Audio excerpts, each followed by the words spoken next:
Good evening, everyone, and welcome to another episode of the Haskell Study Group. I'm your host, Ram Vadam with Atlanta Functional Programming. Apologies for the late start today, but I hope given the material, all will be forgiven. Today we're going to be talking about monads. Yay! I hear all of you out there in streaming land just, you know, jumping up and down with glee, thinking deep down to yourself, finally, we're actually going to try and understand this concept called monads. And I hope my presentation of the material that is covered inside chapter 18 of the Haskell book. And for those of you who are following along with Learn You a Haskell, it actually is deep in, I think it was in one of the earlier chapters in that book. Specifically, I got to remind myself again, it was chapter 12. Um, there's going to be some slight differences between what's in A Fistful of Monads, as in described in chapter 12 in the Learn You Haskell versus chapter 18 in the Haskell book. But hopefully, given the material and how I'm going to be discussing some of it, those two will come together, and you'll get a better understanding of some of it going on. Now, I'm going to stray away a little bit from the order in which the book kind of like did it, just because the way I understood it, I kind of had to jump around with a couple of sections. So I'm going to provide at least my understanding of it, and this will uh, require us to review what we've actually learned so far to lead up to the use case where monads come in. This is necessary because the monad laws, especially, all right, the ones that you would use to check if something is a valid monad and you've actually implemented a valid monad type class instance, requires you to build on the prior three concepts that we talked about, all right, monoids, well, even technically four: semigroups, monoids, functors, and applicatives, all right. If you understood everything that we've done up until now, monads has just one small additional piece of information that completes the picture, if you will, for our journey within what's provided by Haskell, and allows us to actually go in and look at other type classes and other things that are available in the Haskell programming language for our day-to-day work. Now, monads from this standpoint, at least from the standpoint of Haskell, in terms of how is it implemented, it's implemented like everything else. Okay, if you go into the Haskell REPL and you actually do a :I monad, it is a type class. All right. If you actually look at um, a monad, and this is why we need to discuss uh, all and review, do a quick review of the previous four concepts. It actually requires in the type class constraint that the M, which you're implementing the monad instance for, that is your type variable M, must be adherent to the applicative type class in order for the monad type class to actually be valid, right? So um, that means obviously you would have to be able to do a lookup on the applicative type class instance for your given type that you're building the monad type class instance for. If you cannot, then uh, you would obviously have an invalid monad type class instance, and we'll see an example of how to build invalid monads today based on some of the discussions that we would uh, have as we go along. Those of you who are following in our stream, I know uh, this is going to be a bit of um, a uh, it's going to be a bit rushed in terms of this review, but I will tell you right now that uh, once you cover um, once we cover quickly the other four concepts, and then start talking about monads, hopefully things will come clear. And if it doesn't, I encourage you all to go back and look at um, our previous videos again before you rewatch this video, and then hopefully everything will become clear. All right. Um, 1 second. I'm just seeing some weird things on the stream status. Um, let's see here now. Um,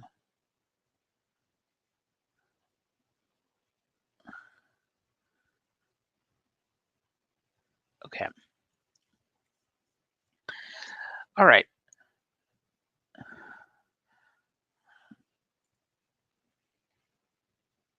So let's kind of get started here.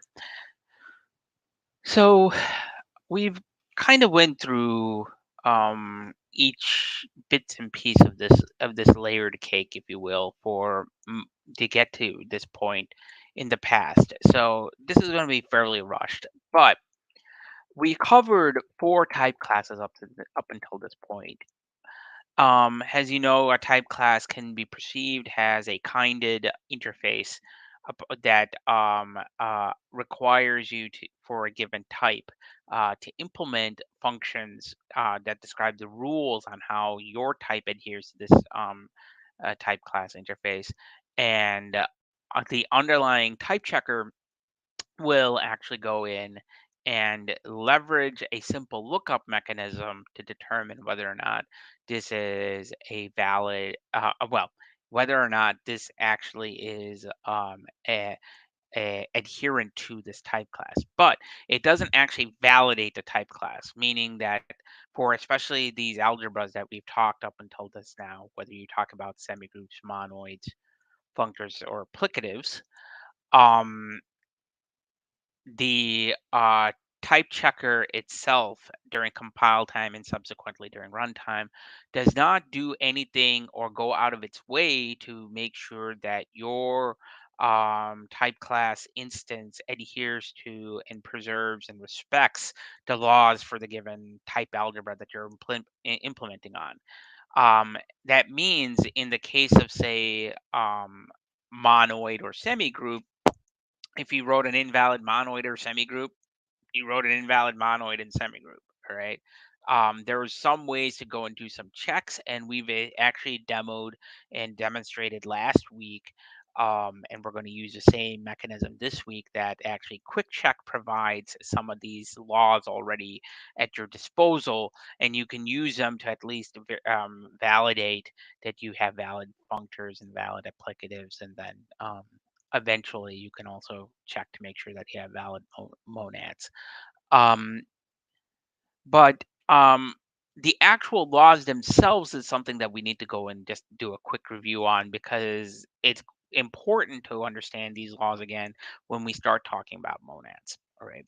So very quickly, go back from the very beginning. We have monoids and semigroups. All right. Um, a semigroup is kind of the essential beginning of everything. All right. Um, A semigroup is nothing more than a type class that implements an associative operation. All right, that's it. So if you wrote a proper operation that is associative, and you implement the semigroup operator specifically, as indicated by this type class here on line 21, the angle bracket, um, the the angle brackets operator. I don't know what else to call it. Then you've created an operation that's associative. Then it can do a quick lookup, make sure that that this is defined for your type, and you have a semigroup. All right, and must, again, preserve this associativity. All right. Remember what associativity is. Associativity is how you can group the parentheses around operating to get intermediate results. And the associative property basically means if you do a left to right grouping first and then apply the result on the rightmost argument. It's the same as if you do a right to left grouping where you start with the rightmost argument and then you take the second, group them together, apply the operation, take that result, and then apply the leftmost argument, so on until you get back to the beginning of the list, right? A monoid builds on top of the semigroup with the additional property that it has to have an identity operator. And what that means is it is an operator that preserves both left and right identity. If you apply the associative operator to some sort of identity element that your identity function will return, it will actually go and return the original argument that you passed in, the non identity element.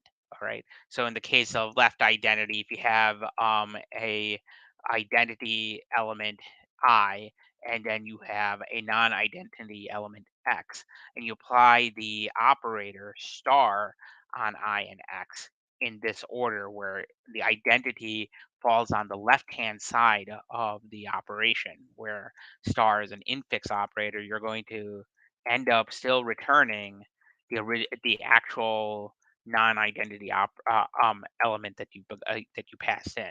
The same thing goes with the right identity. Okay, as you see here, right identity. Even if you actually applied the identity element on the right hand side and you pass in X on the left hand side, you'll still get X. All right, you'll always get the same value, um, non-identity value that you started with. All right. That is a very important thing to recognize because monads actually leverage this. All right. From here, we talked about functors. All right. Functors, remember, essentially take this notion and uh, take this notion and they build on top of it. Let's say that you now have um, a structure. All right.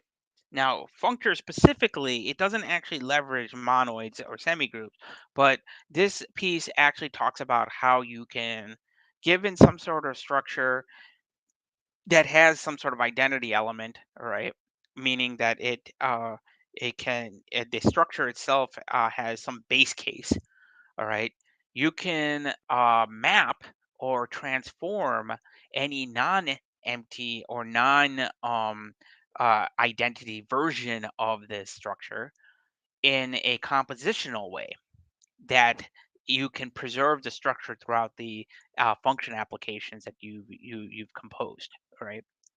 So we've talked about the functor laws before. We said you have identity. That means fmap ID equals ID. It falls again with lists. If you do fmap ID on a non-empty list, you get the original list back.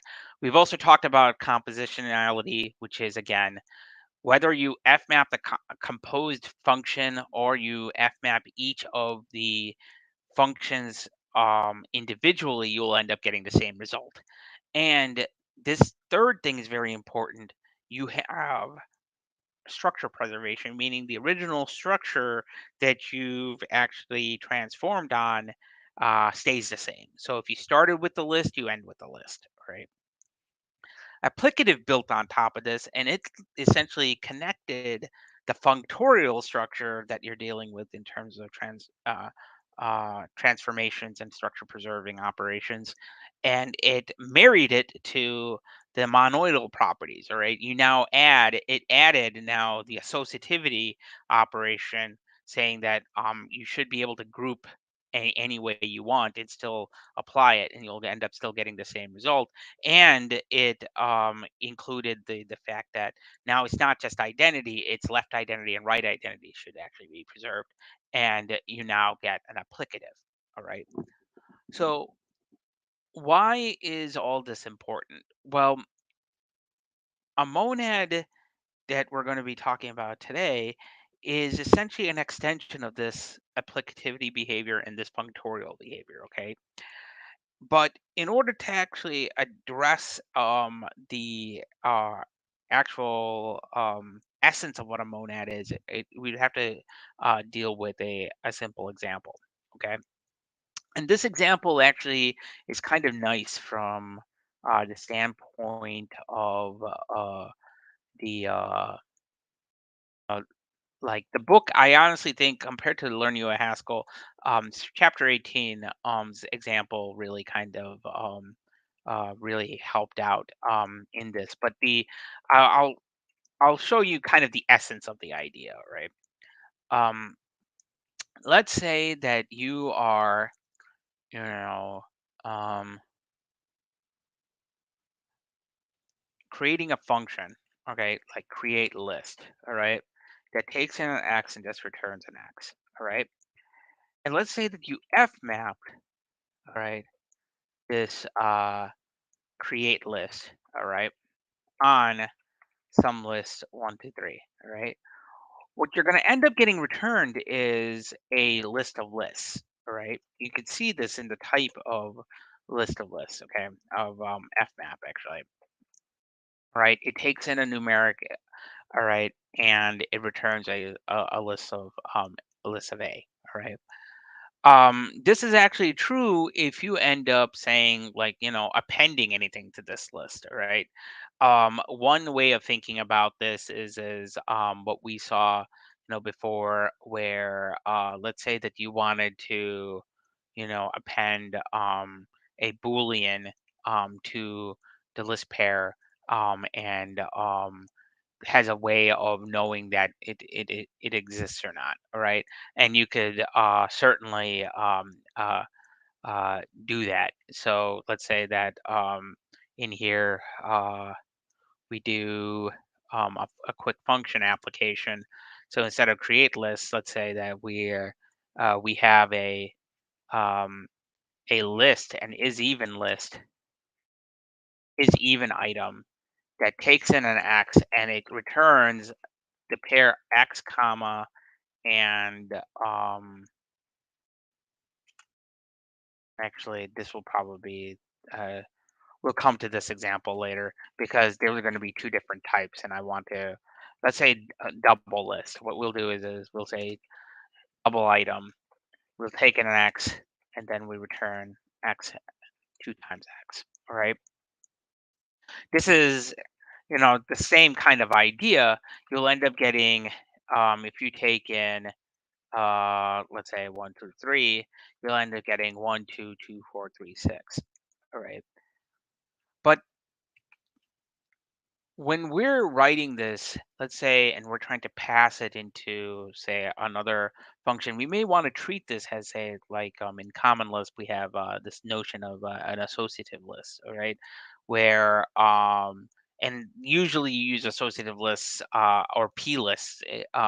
Property list is probably a better example, where they have different types. So this is not exactly like the idea a property list, but it's the same notion. Sometimes we may want to be able to just simply look at, and since we know the structure, we might want to align the data in such a way that we have a single list, all right, where n- where every other item is the double version of the previous item. The reason why you may want some of these kinds of layouts, one use case is actually if you're dealing with sending data over to, say, a GPU, where you're using strides to actually go and determine, um, uh, the the first value is going to be represents the the texture color for whatever reason, and the second value represents, sorry, the first value could represent the x coordinate, second value could represent the y coordinate, and so forth. So you can actually set up the striations so that you can um, uh, uh, grab particular columns or particular values at particular points in time. All right. Clearly, in that use case, this specific structure does not you know, does not work, right? We can't just pass this in. We would have to do either additional work on the GPU side if it can even take the structure, and if it can, the other problem is the code becomes fairly complicated at that level. If there was a way to actually do this prior to actually sending it over, it would be very, very useful, right? Especially for other data analytics algorithms, if you know this kind of this ordering a priori. All right. Before this notion of talking about monads, and the structure came along. And again, I know for folks listening, they're probably wondering why I'm not covering IO. I'll touch base on that in just a moment. But um, this kind of use case is pretty common now, especially with data analysis, that you could probably see this. And before you define a monadic transform, all right, one way of dealing with this, especially when we're dealing with lists, is to actually use just simply something called concat. We've actually covered concat in the past, where we, took in, say, a list of one and a list of two, and it actually returned one, two. Well, you can actually pass or use concat with fmap double item one, two, three, and you get the same idea. Suddenly the structure is still preserved. The outer structure, the outermost structure is still preserved because we are taking in a list and returning a list. But the internal lists themselves are no longer there. They've been flattened. All right. This is kind of the general notion of what a monad is. All right. Concat is a very specific example. Like if you look at concat, basically it takes in a list and returns a list, and it obviously requires that the T should be foldable. But um, the same idea can be applied to a generic version, and this is actually kind of the basis of monad, and that's the notion of join. Join is an operator that takes in a monad, and then uh, a monad of monads, all right, if you will, just like a list of lists, and or a foldable of lists, and it returns the original monad. It unwraps a layer of structure, and it gives you a flattened version of a structure, right? In this notion, a monads can now be defined, all right? A monad in essence, okay? And I think this is I think the definition that some of the books are provided have provided, whether it be Learn You Haskell, or the one that I'm going to extend, is the Haskell book, is not complete. But for me, as I understood it when I read this chapter, a monad is nothing more than an applicative functor, all right, meaning that we have the ability to take a binary associative operation that has left identity, right identity, and apply it to every member of a particular type that we could define, all right, while maintaining the structure of that underlying type, all right, with the additional operation of of a with an additional concat concatenative mapping operation. All right. So what that means is this operation does both a map, an F map specifically, all right, with a join. All right. So instead of concat F map, we would have now join F map double item, and it's effectively going to be the same thing. All right. And the reason why that is the case is because list has a monadic instance defined for it, where it defines fmap, and it defines the operations for join. All right. This concatenative mapping operation is what we call bind. All right. And it becomes extremely important when we start defining, and go through different monads, to actually understand this notion of what join $sign fmap is. All right, because that's really what bind is just um, join $sign fmap, essentially. um, Although the rules on how you do those joining is entirely up to the type designer, all right? When you are defining your type and you define your monadic instance, assuming that you've also defined applicative and functor instance, the binding rules includes now how do you reduce a layer of structure, all right? How do you take an fmapped thing that gives you a monads of monads, all right? And how do you reduce them to a single layer, a single monadic layer with everything preserved, right? Keep that in mind. If there's questions, feel free to drop them in the YouTube comments or in the chat description, and we will. I'll get to them as soon as I can. All right.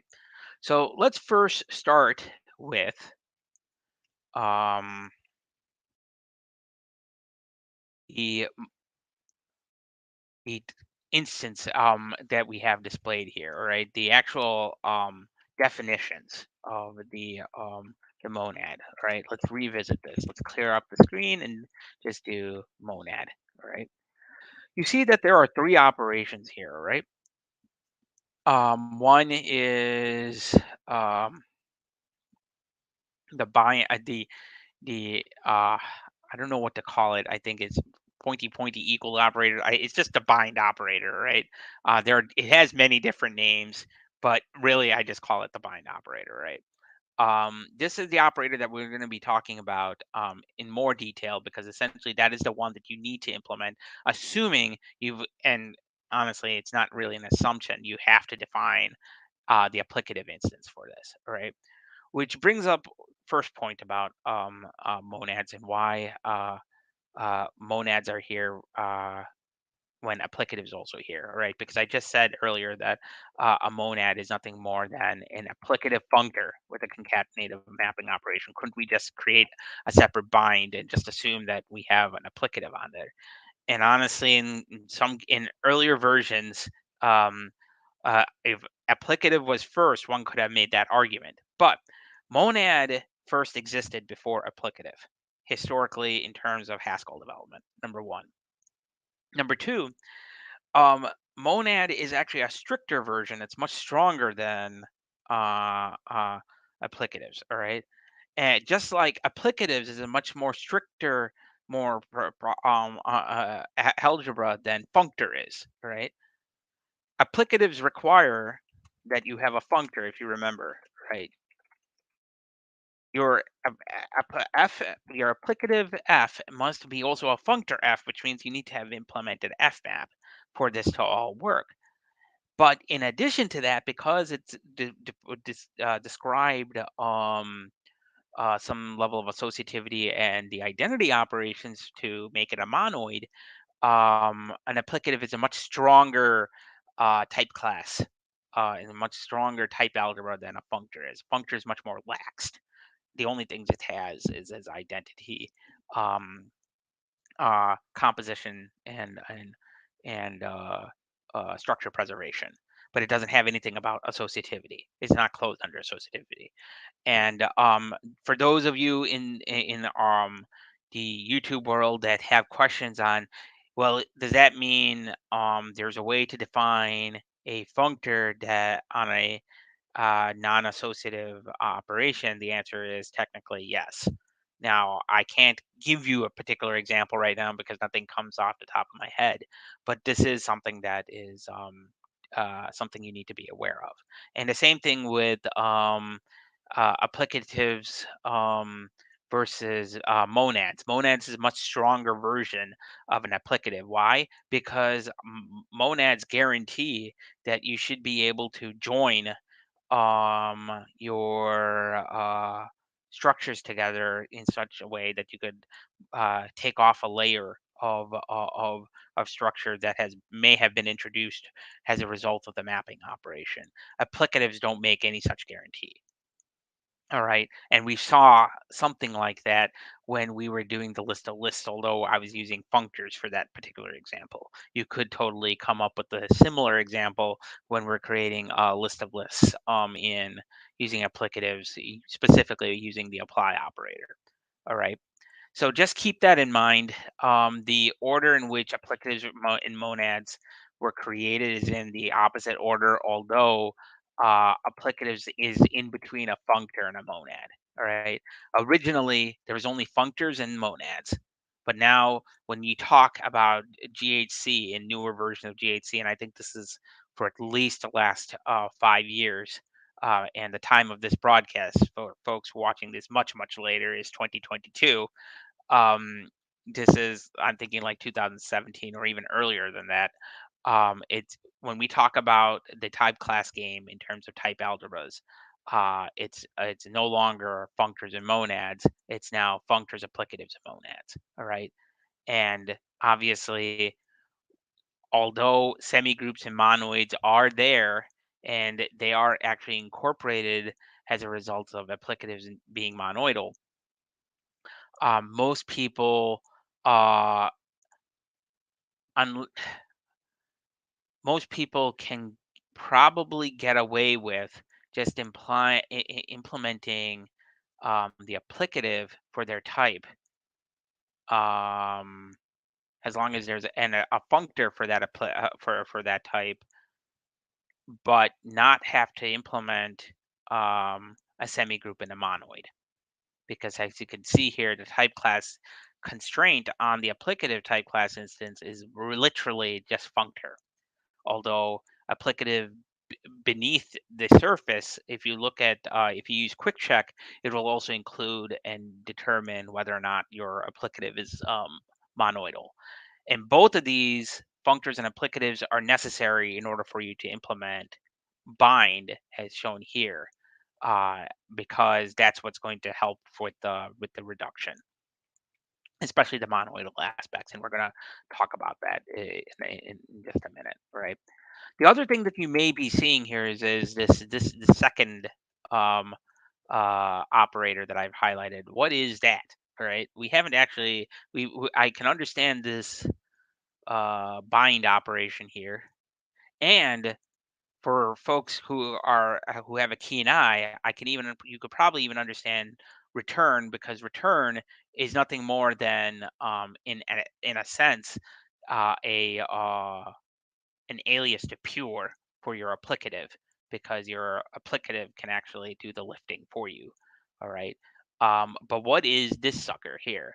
Um, this is a um, a sequencing operation. All right. This What I mean by that is, given two actions, all right, or two function applications, if you will, all right, or two functions, where one is a function, another is a function, A and B. Um, what the sequencing operation does is it can sequence them together and discard the result of the first function application. All right. This actually comes from uh, it's a very similar function to another function here in applicative, and that is this guy here. All right. If you actually look at their signatures, it's identical. And we're going to see an example of both of these in just a moment. But I want you to understand that the sequencing operation is part of the machinery that ultimately gets used to bind um, uh,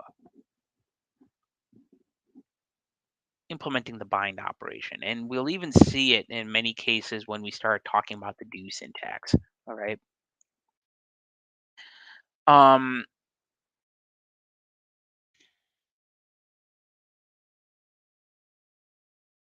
so let's see here. Let me um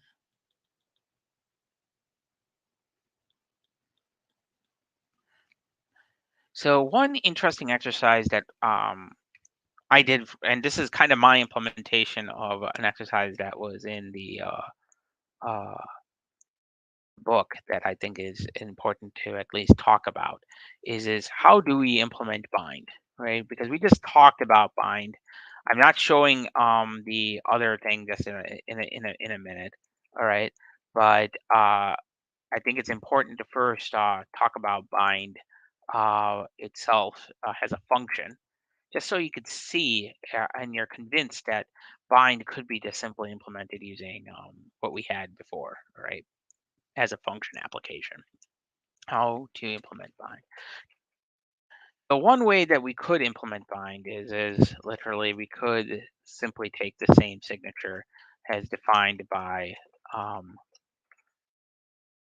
So bind actually looks at although this is going to be defined in a different order than the actual bind operator, because the bind operator is defined left to right. We're going to actually use right to left application here, meaning that we're going to take the function first that returns the monad, and this returns then a monad of A and then monad of B. Okay, the reason for this will become clear, because if we do it this way, bind becomes nothing more than an alias to join $fmap, right?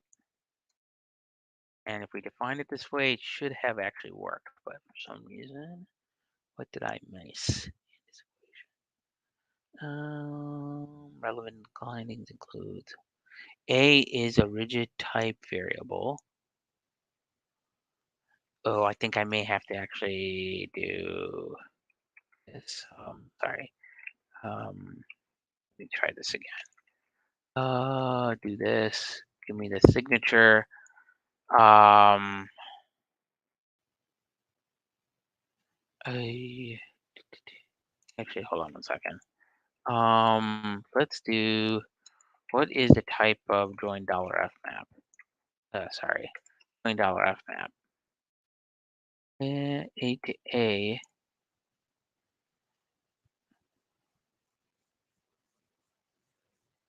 Okay, so what I may need to do is actually do this. May actually have to do bind fm of A equals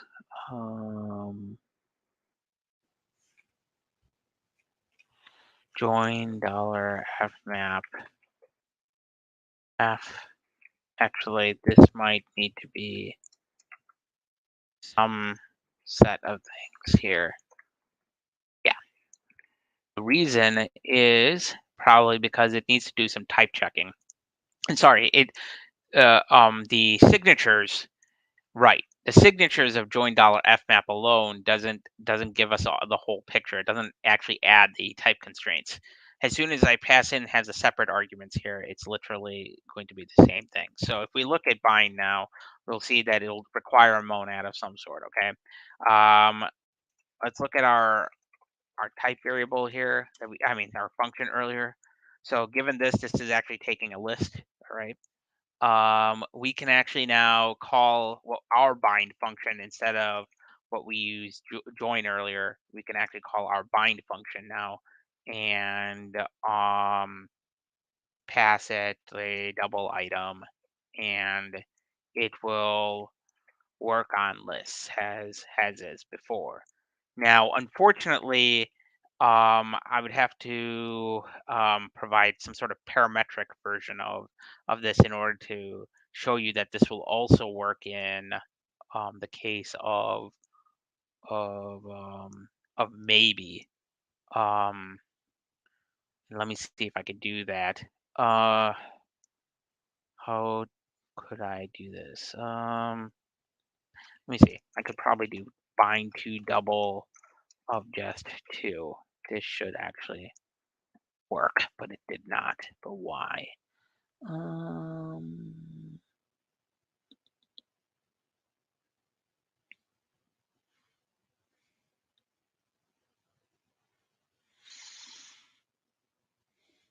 oh, that's because of the fact that just is only creating, right. So what I have to do is actually to do the same thing is I have to do what double item did in this case, which is not times 2, take a lambda and do just um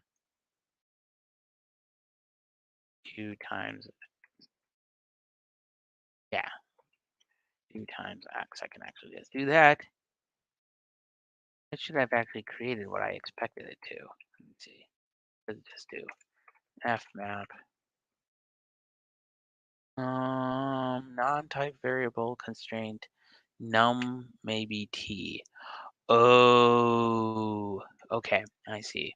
It is not actually jumping the gun and creating a just.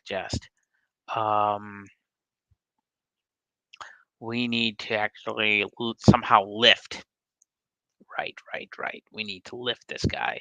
Um, let's see. Let's do um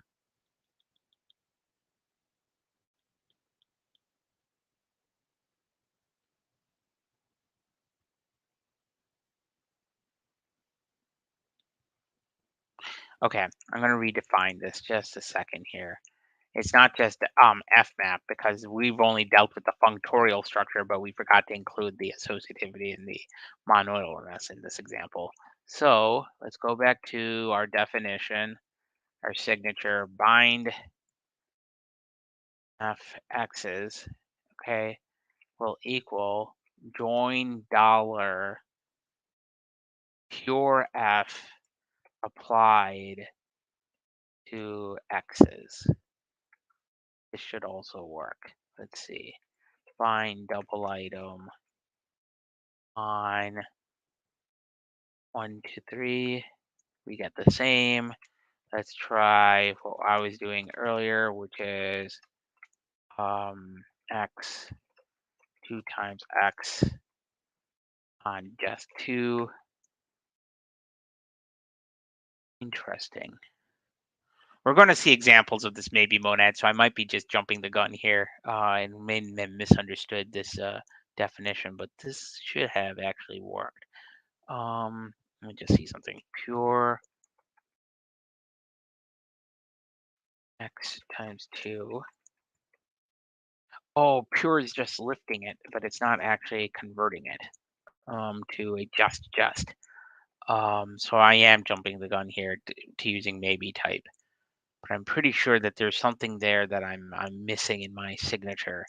Um, we'll revisit this when we get to the maybe monad because I think I might be missing one thing in this function signature because this works for lists. I think it actually worked for either, but I haven't had a chance to actually play around with all of the ones that are around. So we'll fix that. That is that's probably a small bug in my understanding and the the application of join prior to actually applying it to some structure axis that is of some particular type. Okay.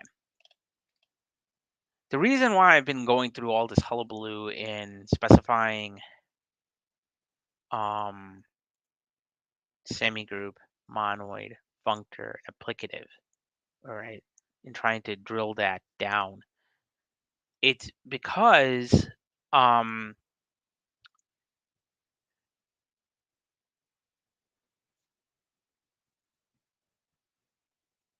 there have been several myths as to what monads are, and a lot of them stem from some understanding of monads coming from earlier books, honestly, earlier books and materials and literature on trying to explain monads, specifically from the perspective of IO, from the IO monad. So there's a couple of things that I want to first clear up in order for the to before we start talking about some of these examples and driving some of the stuff home. One is um what is the IO monad? All right. First, we need to separate the two things. What is IO and what is the IO monad? IO is a data type in Haskell. It's a data type that we will talk about when we get to it much later in our Haskell journey. All right.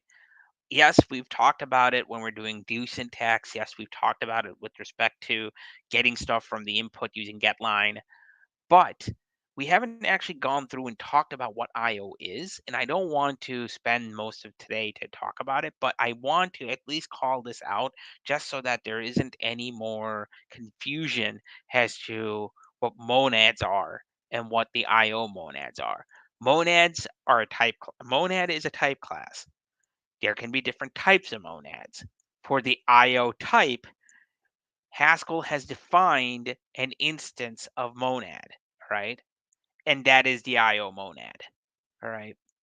So When you're talking about IO monad, you're really talking about the monad instance of the IO data type, all right? The monad instance specialized for IO. That's what you're talking about, all right? When you hear things like, it's the same thing with list monad. When you hear list monad, what you're talking about is the monad instance for the list data type, okay? The rules for the IO data type are very special and deal with the factful computations and all this kind of stuff. But that is separate from talking about monads in general and defining your own monads, okay? Do not mix the two up. So this allows us to come up with a couple of things, a couple of dispelling a couple of myths. One, because of this, you can actually look at this type interface and know one thing. All right, monads are pure functions. They are taking inputs and mapping them to outputs. All right. What makes them impure is if you're talking about the IO abstract data type. All right. As soon as you talk about the IO parametric data type, you are mixing impurity with your functions. Now, can you do that with other data types? Maybe if you can extend it the way that IO does, such that you can have impurity. Certainly, you can actually define a monadic instance on that impure data type. But again, the impurity comes from the data type, not from the monad. The monad itself is nothing more than a pure function. That's it. It's taking in a function and input and returning an input. And specifically, it is a function that's taking in a type of M and returning a type of M. All right, where M is a monad. All right. In this sense, there is particular name for that. It's called uh, a I think it's an endofunctor. Um, but I'm not going to go into category theory. There's an entire series of talks out there, bunch of stuff out there for category theory for folks who want to know what endofunctors are, and then understand the joke that the most Haskell programmers bring up about monads being a monoids and a category of endofunctors. But I'm not gonna. I don't want to delve into that quote any more than I just did. The other myth that a monad is stems from the fact that because we were talking about it from the perspective of IO, most people when they're using IO, they use do syntax, which we've actually explored in past discussions, just because the book brought it up in a couple of discussions. Well, the various books brought it up in a couple of discussions, but there's nothing imperative about um, uh, uh, monads. They are not an embedded imperative programming language in Haskell. It does not mean you can that you can write imperatively. All right. Um, Monads can be used to sequence actions using the sequence operator that we talked about, and we're going to actually see this when we actually go through an example that I wanted to discuss from the book related to desugaring do syntax. Um, but this sequence operator is what makes it, this sequence in combination specifically with the bind operator is what allows you to write imperatively using do syntax. But the monads alone do not do anything of the sort. All right. Another thing that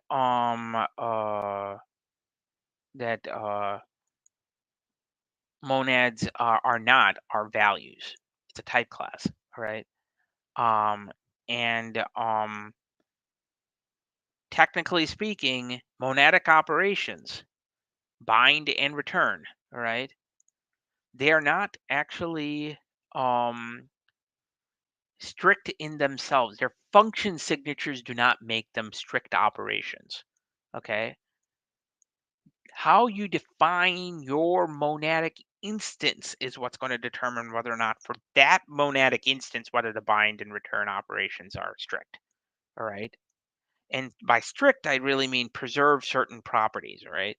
So you have to keep these myths in mind and make sure that they are myths. You understand they're not true, all right?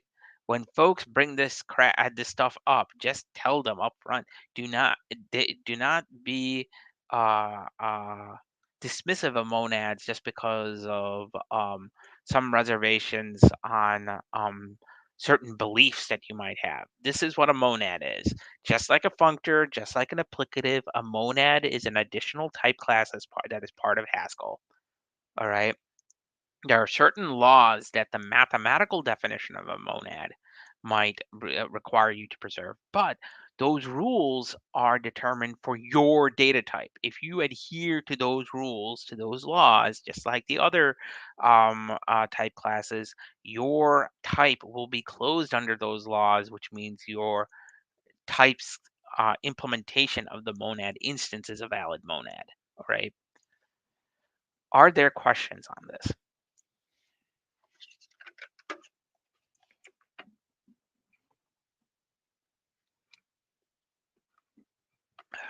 All right. So, since I've mentioned um, uh, return of being the same thing as uh, a is pure, I think it's necessary for us to talk about the notion of lifting. All right. So remember when we talked the last time, we used pure to talk about lifting a certain value up into the world of monads. All right. So when you do pure of for example, lambda function, this alone will cause some problems because this actually just returns nothing. There's nothing there. But if you pass in, say, now the apply operator and apply it to a structure that has a known applicative instance, pure will then suddenly lift itself into that specific instance's structure and then apply the operation. All right. In the same light, return can actually do um, the same thing.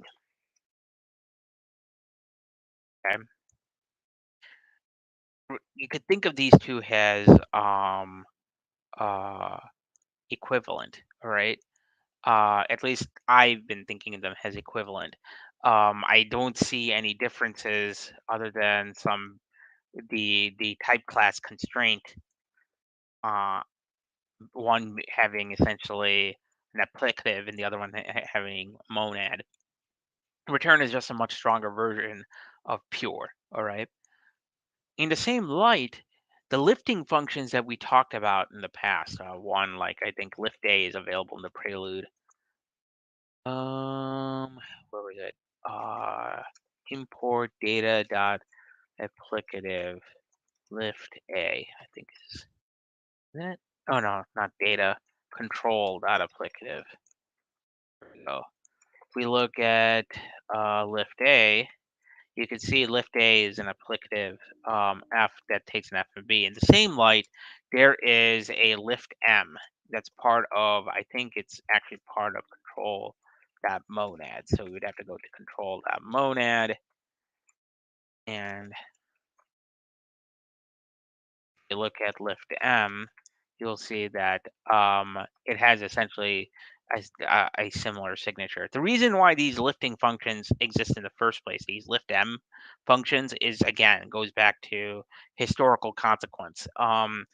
They started with monads first before they went to and created applicatives. Um, because applicatives apparently, according to the authors of the Haskell book, was discovered and then added to the language as a separate type class instance. So as a result, there's probably some production code out there that uses liftm, and probably even libraries that use liftm behind the scenes instead of lift A. So just be aware that you know these exist. So that way, if you see it, you're not confused. And I'm not just talking about lift A. Lift M, Lift M2, Lift M3 are all available just like Lift A, Lift A2, and Lift A3. All right. These are all identical to each other. I don't want to talk too much about, their showing you more examples. I encourage you to go and check them out. Additionally, um, if the keen eye may have noticed that if you're using say lift M or lift M2 or lift A2 to do say and I think let me just go ahead and show this to you. Let's just grab a lift A2 for a simple example. And remember, lift A2 does binary operations. Um, import control dot monad lift A2. Not lift A2, lift M2. Okay.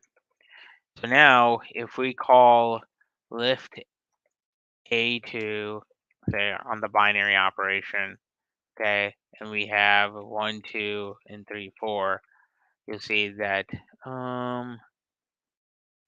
it creates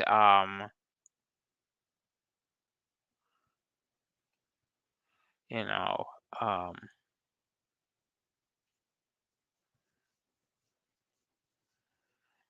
um, a simple equivalent, roughly equivalent to say um, something that could be specialized to lists using zip width. You can essentially implement zip width using the same idea, although in this case, um, if you use zip width, um, zip width is essentially um, a version of, you could think of it as a version of lift A2 or lift M2 for that matter, specialized to lists. All right. Whereas A2 is generalized to a function application. All right. Um, obviously, if you're looking at the binary version there, um, the lift A2 operation and subsequently the lift M2 operation will give you the same results. Okay. But the zip width operation only gives you the outermost things, and that's just a consequence of it recognizing there's some operations that zip width has been specialized on, again for the list structure that allows it to cut the shorthand down. All right. Um, and the reason why the difference is because the list monoid uh, is implemented slightly different when it comes, especially for mappend. So that's why applicative is worked this way, whereas zipwidth does not do mappend, right? So it's actually doing the element by element things slightly differently. So just keep that in mind. They're functional, they're conceptually the same damn thing. Actually all of them, A2, M2, and zipwidth are all the same. And there's versions including zipwidth 3 that I'm not going to cover. You guys can explore that yourselves. All right. So we talked about do before. Um, just to give you a review, you know, um, you might have say here a function. Uh, this okay,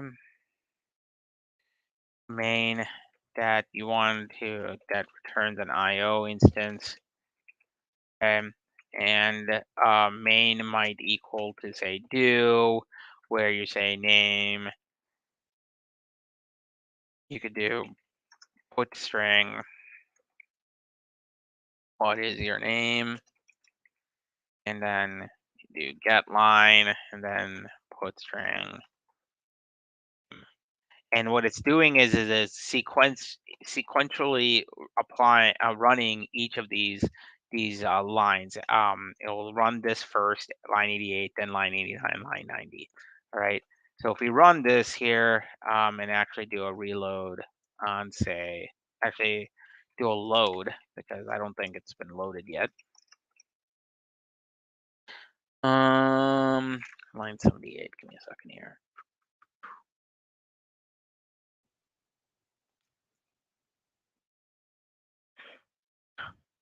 I can put on there.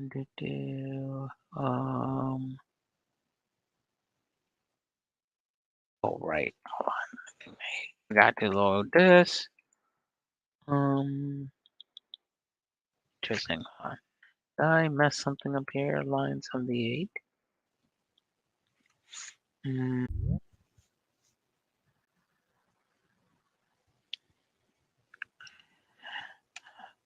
All right. So give me a second here. We've actually had some instances here. We don't really need this right now. Again, I have to go and look at this when I get back to it. Load applicatives. Okay, so when we run applicative, we could just say, let's say my name. Since I tried to delete, obviously it's going to end up doing that. If I type in ROM, it's going to get ROM. Right. So that's all well and good. We've talked about how to leverage that, but to actually understand the do syntax, we need to first we need to visit the sequencing actions that we were talking about earlier. All right.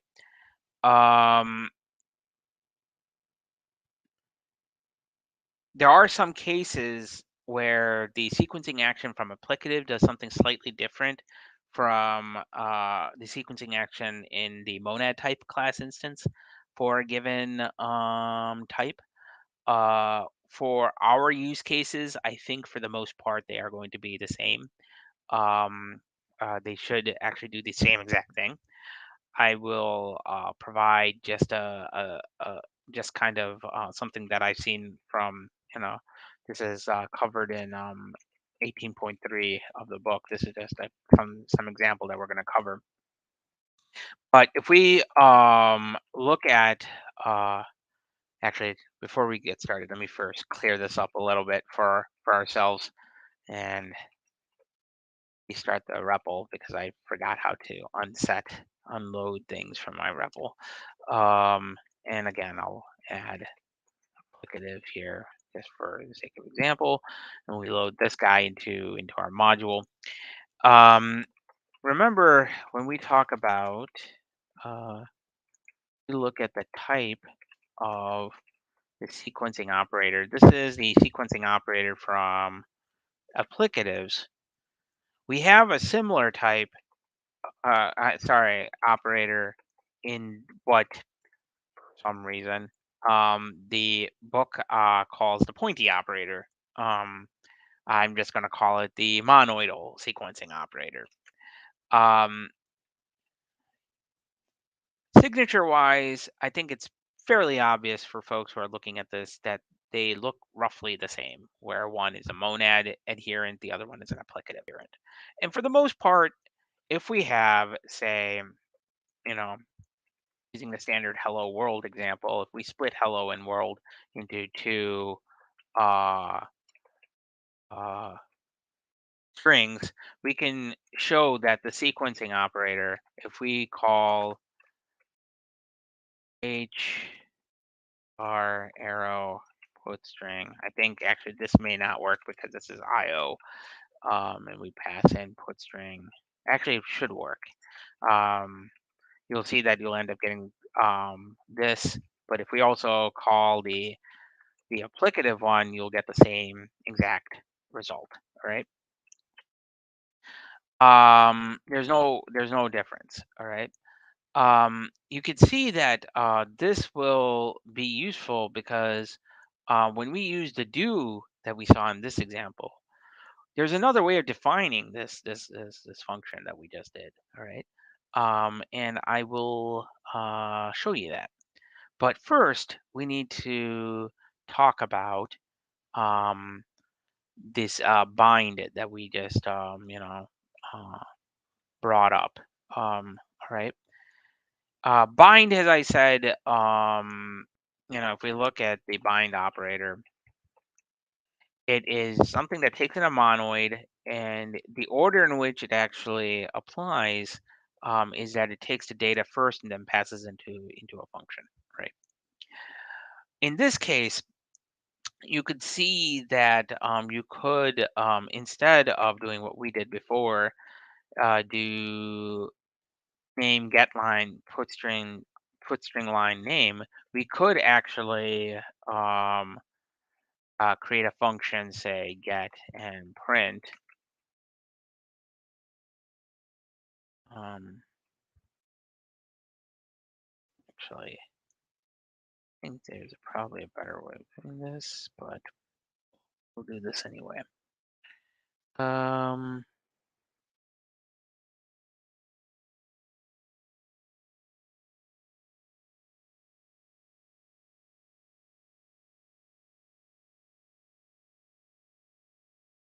yeah, we'll just go ahead and do this right now. You could just theoretically just do this, which is um,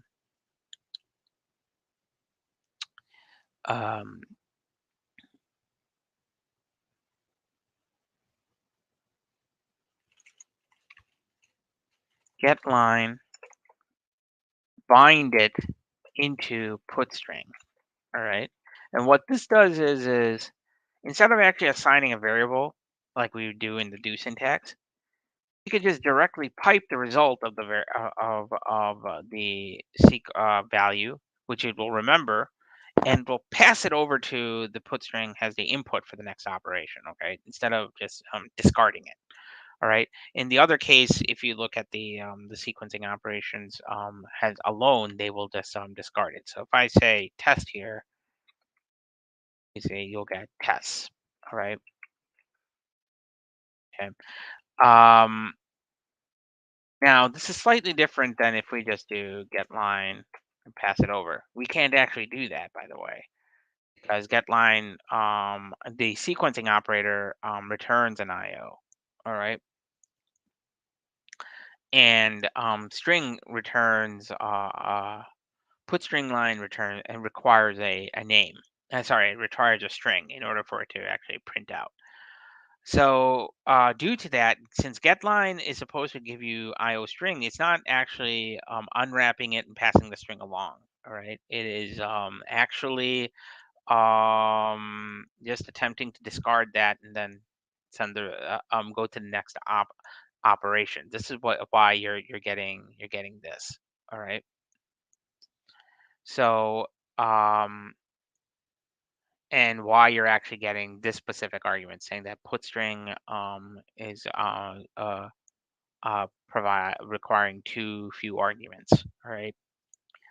Um, if you and again, I don't think you could do the same. The same thing will be applied even here in this case because again, it's going to drop the previous result, which is IO string, and since string line requires IO string and then returns a unit IO, it's going to end up causing some problems. All right. Let's see why this might be the case with another different way of probably applying this. All right. You might think that, oh, since we're doing this is the order in which we're actually applying the function left to right. It's grabbing the input from getLine, then passing it to putString. That this is the only way to do this. Well, another way you might attempt to do this is without this. If you didn't have the bind operator, is something like this. All right, and this actually may have or could have worked. All right, but it doesn't seem to be printing out anything when you pass in the type. And the reason for this is the actual type that's actually returned. All right. What getLine is getting, it's getting input from the standard in, which will return an IO unit. All right. Passes that as an input to put string. All right. Put string um, knows that it got an IO unit, and it's going to return just another IO unit because it doesn't know how to unwrap the previous IO unit. Okay. Remember what getLine actually gives us. GetLine actually gives us IO string. PutString takes in a list and gives us an IO unit. All right. This is why altogether you're going to end up getting an IO unit. But since we got IO, you might be wondering what's going on there. All right. And the reason is actually, if you read this signature, you might be thinking that the outermost IO is what's being passed in as an argument to uh, the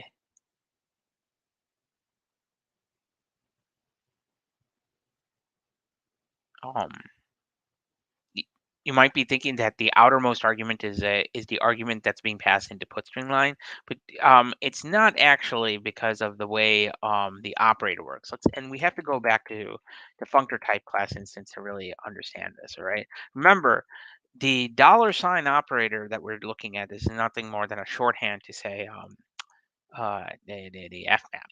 Okay. And if we look at this specifically, all right, you could see what fmap actually creates. Okay, if we look at the signature of this, you see, sorry, I have to go like this, that it's going to take a function a and returns a b, and then it will return a function that takes a functor of a and returns a functor of b. All right. Our putString line is our a to b. All right. This that we saw earlier, this is equivalent to, remember, putString ln getLine if you're doing it in a prefix way. All right. So what does that mean? That means if we look at the signature, our a to b is putString line. All right. This is important. All right. Because putString line is taking in a string and returns an IO unit. All right. That's actually going to then get constructed and returned as part of another IO unit, IO instance. Why? Because that's what we're returning. We're returning f of b. All right. F of b is the b here. B in this case is IO unit. All right. Okay, to put this into place. All right. Let's if we fill in all the blanks here. All right. Essentially, what this dollar fmap putString getLine is doing is it's actually going to create, essentially in this case, if you do a type on that, you're going to end up getting, and I'm going to work out the types and then show you the final signature again that the REPL did. You'll get essentially a dollar, and the function is going to take a string and return. I'm just showing the signatures. All right. This is, in this case, string IO unit. And then what it's doing is now it's going to take an IO of a, some a. All right. In this case, I think it's going to be IO string. All right. And it's going to return an IO of unit. All right. The reason why it's doing an IO string is because obviously it needs to be unwrapped to deal with the function application. All right. So we're just splitting the function signature of this function that we're f mapping to get this. This is all basic stuff that we've already talked about when we're dealing with fmap. But this is just a quick review on how all this stuff is when you're seeing it with IO, especially, and we're seeing with do syntax later on. You'll see how this goes. But because of this, although this successfully executes, it's not actually printing out the result. So what should we do? Well, if you just simply call join on this, I think it was join, right? Did I mess something up here? I may have. Oh, right. join has to be used if I do it this way, I have to provide it like this, right? Join IO2. Huh, interesting. If I do it this way, though, I know this works. I do the infix version. For some reason, this works, but it looks like the prefix version does not seem to work the way I expect it to.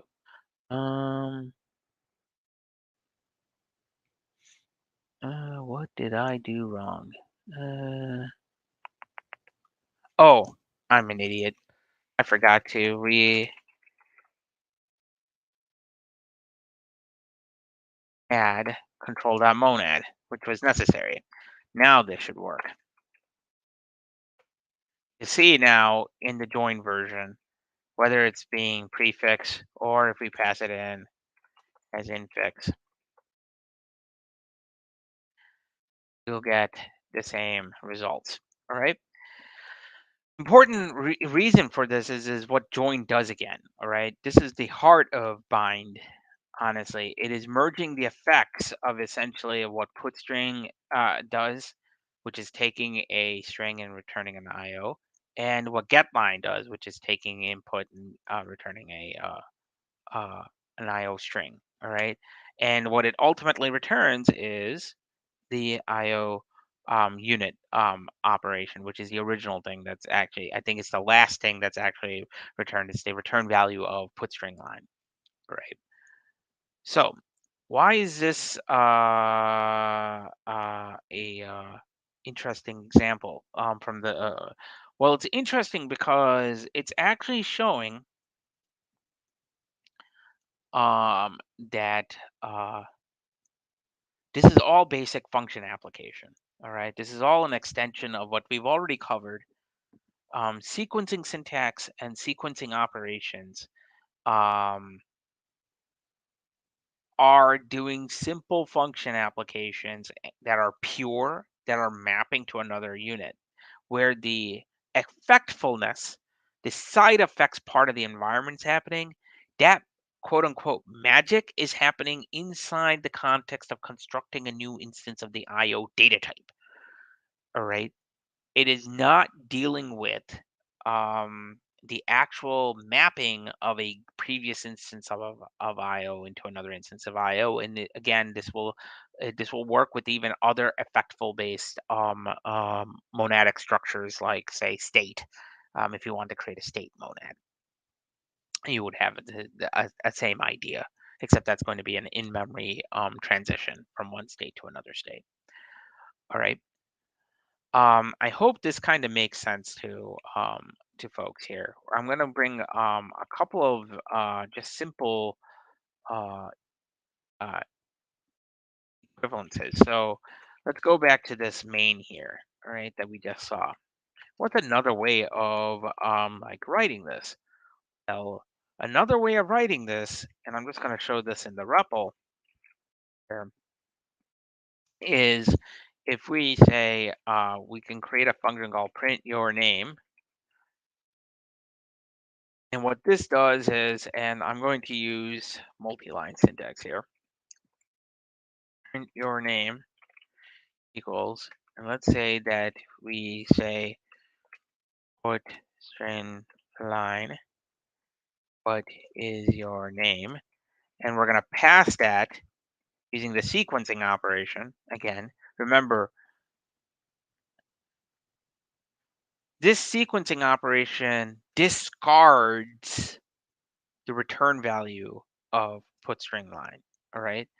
This is extremely important because the signature, I think before I actually start this, I should actually show you this. We're going to get an error here in a second, and I'm just going to, there's a reason why I'm doing this, is I want to show you get line again. All right. Keep that in mind. All right. So this sequencing operation, and again, it could be this pointy one, or it could be star pointing, star arrow. It does not matter. They are equivalent, but since we're dealing with monads, we're going to just use the monoidal sequencing operator.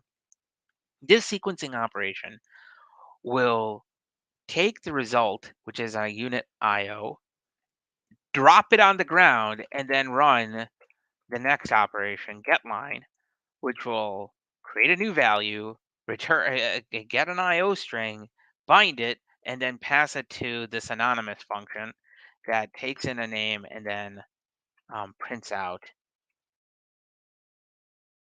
your name is. All right.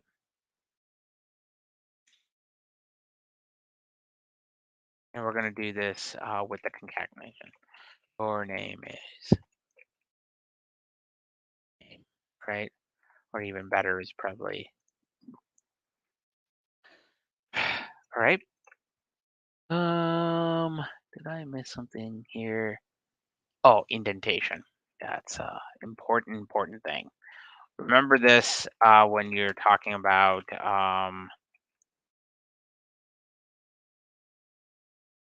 keep forgetting this is a very important thing.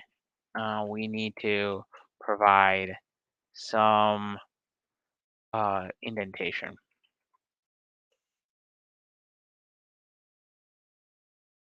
Okay, go ahead and do this and provide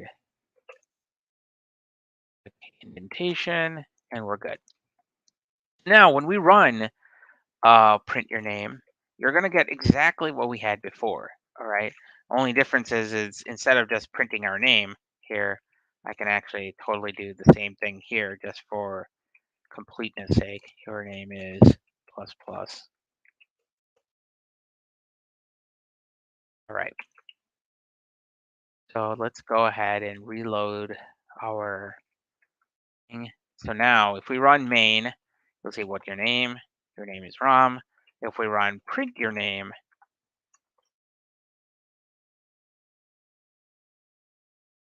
did I not define this correctly? I may have to actually go and define the function signature here, because of the fact that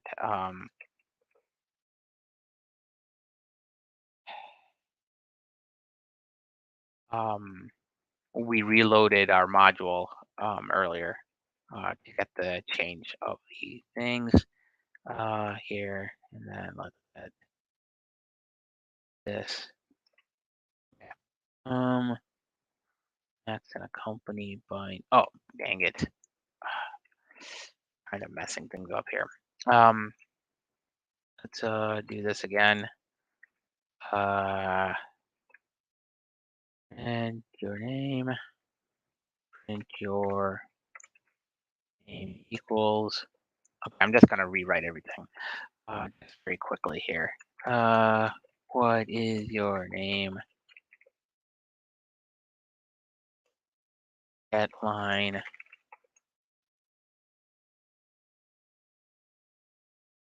Name.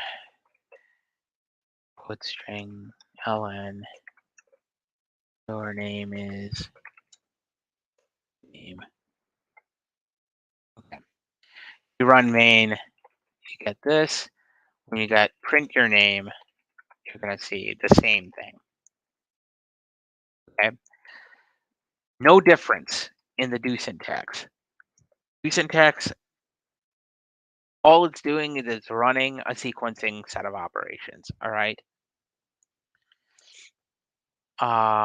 This is a very important thing to keep in mind. I'm going to pause here for just a question, for any questions. Let me, I hope some of this makes sense to all of you.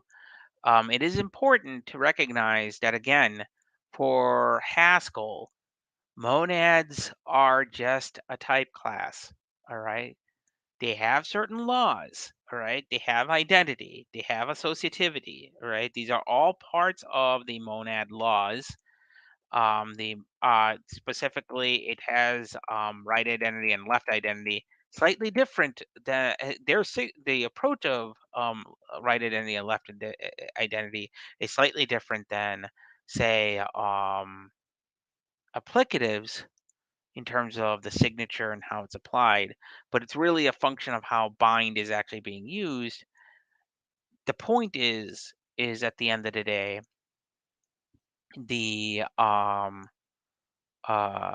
identity operation, the bind, how bind works, underlying it, its behavior that preserves identity stems from the fact that the applicative identity is there, because the applicative identity also requires you to have uh,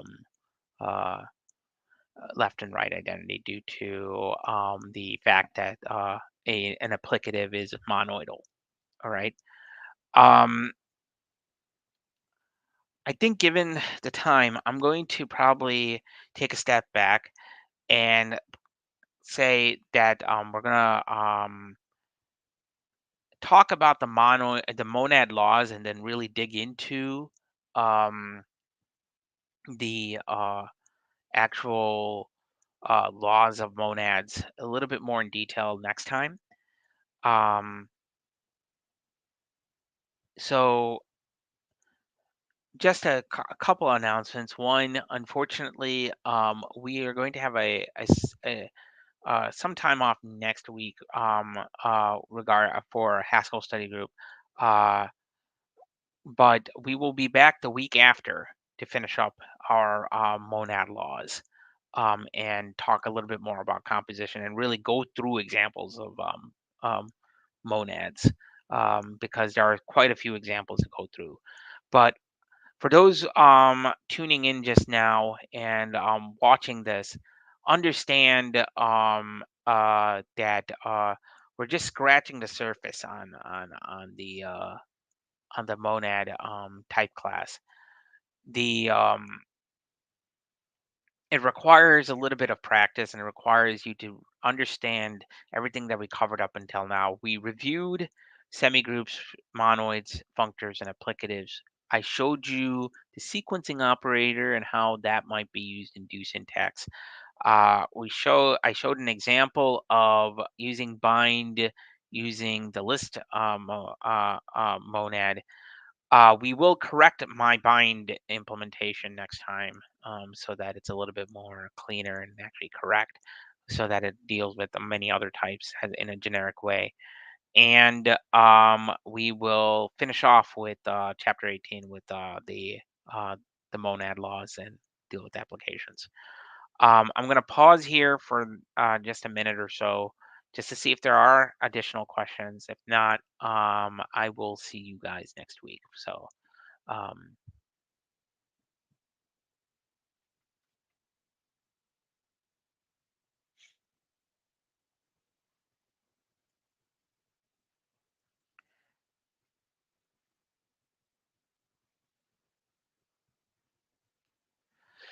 Alrighty, thanks for all you joining. I know that this went a little over in terms of our review, but I think it's absolutely important that we review the material and understand these type classes up until now. Um, so next time we will dig into the quick check rules to actually set up your monads, and hopefully we'll also design our own monads at that point. Um, so tune in 2 weeks for our next episode of the Haskell Study Group. Again, I'm your host, Ron Badum with Atlanta Functional Programming. I hope you all have a good evening. Thanks.